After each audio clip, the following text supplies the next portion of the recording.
Hello everybody, today's video is going to be a solve video on Tom Z's fully functional 4x5x6, and today I'm being joined by SuperAntonioVivaldi. Go ahead and say hello. Hello, it's me. Hey Dan, how you doing? I'm good, how are you doing today? Good, good. Nice. So let's talk a bit about this puzzle. How did you end up finding this puzzle? You know, I'd actually been in contact with Tom since I bought his 3x4x5. And at the time that I bought it, it was kind of a novelty item. It was a new kind of a cuboid that I'm sure has been batted around in the puzzle community for a while, but had not really been shown to me.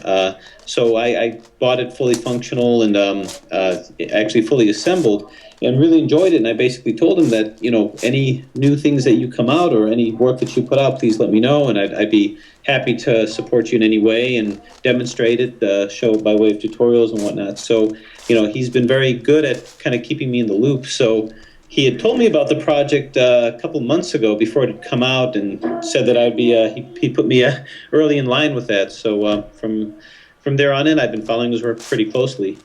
Nice, yeah, because I've recently been getting into cuboids, as you and a lot of other people watching this probably know, and I've found all my cuboids from you. Like pretty much your whole series of cuboids that you have on your channels, it's explaining them all in different categories. I never even touched a cuboid before that. Yeah, it's appealing because once you get over the whole shape-shifting issue and realize it's really just the same kind of puzzle as the non-shapeshifters, it's really kind of fun to kind of broaden your thinking a little bit, and it kind of helps encourage the process of problem solving in addition to puzzle solving, because it's the same techniques and the same strategies just applied to a slightly different arena. And when I discovered that you could solve these things and not worry about the shape-shifting, it really became fun to sort of think outside the box, or the cube, as it were. Yeah. Yeah, I noticed, because a lot of the time you talk about skewing your perspective, and I think that's exactly what you're talking about with, you know, getting your head wrapped around the shape-shifting, is that it's not as intimidating as it looks. Right, right. And it actually feels kind of nice to conquer something that you were a little nervous about at first and realize that it's you know, it's really very tameable. And actually, the puzzle that you're showing now is one of those that I would call my desert island puzzles. You know, if I were trapped on a desert island, or you know, were at a place that I couldn't, you know, get back from for a long time, what kind of puzzles would I want to take with me? And the fun thing about the puzzle that's there, the 4x5x6, is the fact that you get kind of like three puzzles in one. You've got the 4x4x5 aspect at the beginning, and then 3x3x5 with the shape-shifting intrigue to get it back to a cuboid form.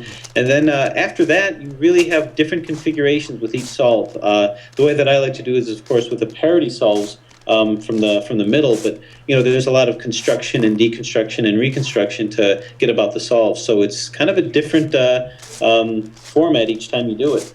Yeah, I agree. I've noticed definitely some patterns in the different kinds of cuboids. So how long have you actually been solving Twisty puzzles for? You know, I kind of played around with it when I was a kid, but honestly, I didn't really have the mind for it at that time. And about a little over a year ago, during holiday shopping, I saw a Rubik's Cube sitting there, and I decided to use my special adult brain powers to see if I can figure out how to solve it. And so I bought it, and didn't realize this at first, but there was a little instruction book right in the box that goes over notations and basically algorithms, and played around with it, solved it, and really got hooked since then. So it's really been just about maybe a year and a couple months that I've been playing with these things. Nice. Have you ever found yourself resorting to any tutorials on YouTube?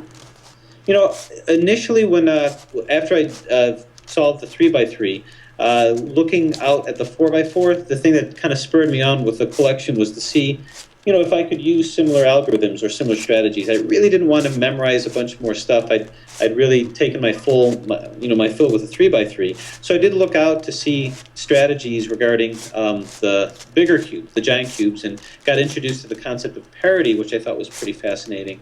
And once I found that you can really collapse it down to more familiar puzzles, that's when I was more hooked. So yeah, early on I looked out and kind of designed a lot of the initial strategies with that. And once I found that you can apply it, the fun thing was to see if I can kind of apply it myself. And I try not to do too much looking around if I'm going to do like a tutorial, just to make sure that I'm not repeating someone else's, you know, strategies too much. Yeah. Unlike me, I took your latch cube with your permission, however, but and did a tutorial on that. I was just super impressed by it. And you did a better job of it, actually. You did a fantastic job. You've got a great way of making things make sense. How long have you been playing with cubes like this? I'd probably say around 30 months now. So about almost 2.5 years. Now you made a transition. You seem to be more of a speed cuber. You have a very, very deliberate and very efficient way of solving, which is very admirable. But you kind of crossed into the realm of the large cubes and the giant cubes. So what was it that made you switch gears a little bit? Oh, well, that's a good question. I never really thought about that. I'm going to have to be honest and say it was your channel.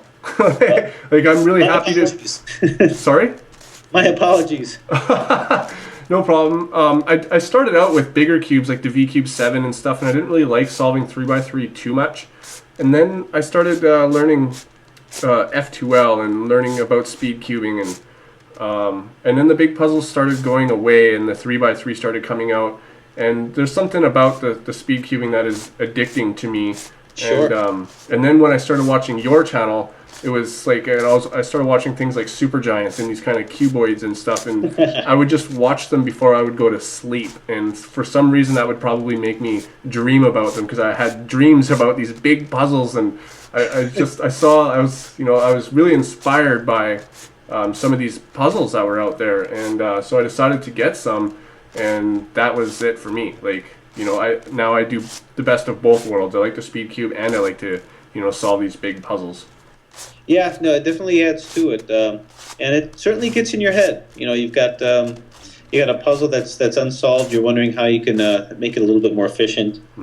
Yeah, and I kind of feel like I may have spoiled, some of the puzzles that I've collected by watching your videos and the tutorials, but they're just so fascinating that I couldn't help but to watch them over and over again. And doing that made me learn it. So when I finally got the puzzle, there wasn't really a whole lot that I had to learn.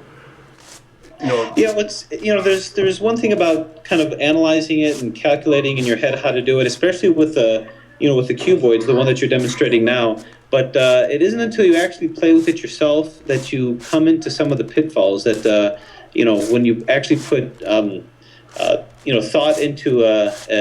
turn thought into experiment, that you can really discover some things. And what I've seen you've done is you've taken a lot of the strategies and kind of improved on them, made them more efficient, and actually made them even faster. So I think we all try to kind of stand on the shoulders of others that we've seen, but I think you've certainly taken these solves to a new level.